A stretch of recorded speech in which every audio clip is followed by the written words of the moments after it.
This is our potato patch. That is the early potato Casablanca. What you see here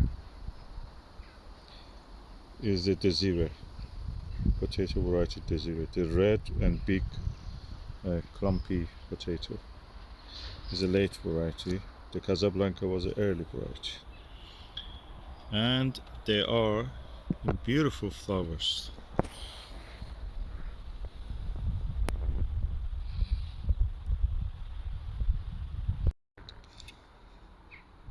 I planted this relatively late, all of it.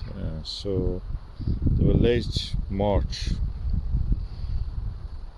but they have caught up with the season, and as you can see, they're huge. And I expect to harvest this by the near the end of the last 10 days of the July.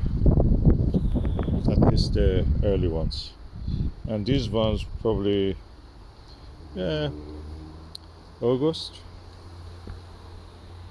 or even the end of the August, near September. Then I will cover the land for the next year.